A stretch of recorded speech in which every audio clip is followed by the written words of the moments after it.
The chain rule is a critical rule, which tells us how to differentiate the composition of two functions. Suppose that g is a function which is differentiable at c, and f is differentiable at the point g of c.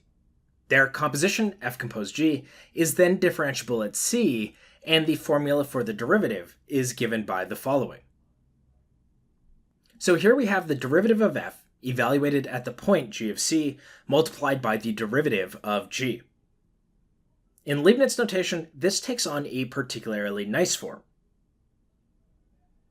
We need to give variable names to the outputs of the functions, so let's take y to be g of x and w to be f of y.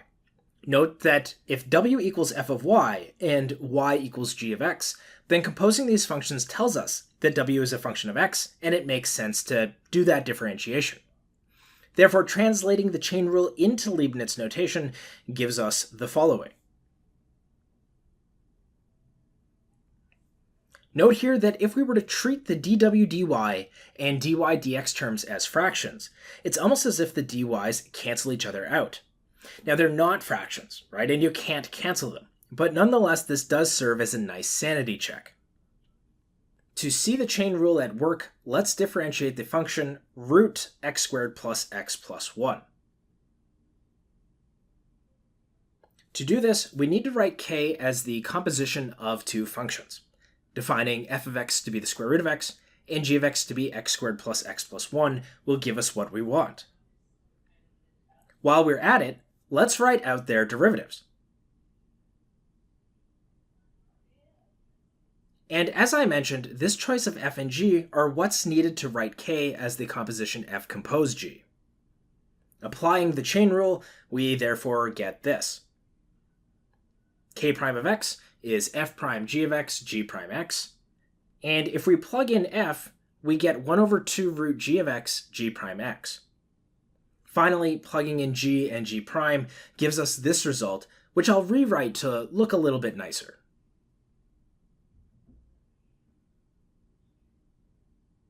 If there's more than two functions involved, we iterate the process.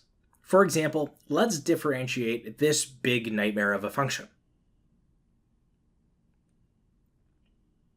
Let's set up our first two functions. F of x is e to the x and g of x to be everything inside of those square brackets. As written, k is equal to f composed g, so by the chain rule, we have, again, k prime of x is f prime g of x, g prime x. Now the derivative of e to the x is itself, giving e to the g of x, g prime x. We don't know what g prime is, but we can figure it out with yet another application of the chain rule. Let's take h to be x to the 20, and p of x to be the entire polynomial in round brackets, so that g is equal to h composed p. Each of these is easy to differentiate by themselves, so applying the chain rule, we get 20 p of x to the power of 19, p prime of x. And if we plug in p and p prime, this then gives us our total answer for g prime. Finally, taking g prime and throwing that back into our equation above, we get our final answer, which is this gigantic mess right here. And you probably don't want to think about how terrible this would have been if we were to try and do it using the limit definition of the derivative. So the chain rule makes it easy to differentiate complicated functions which arise as the composition of differentiable functions.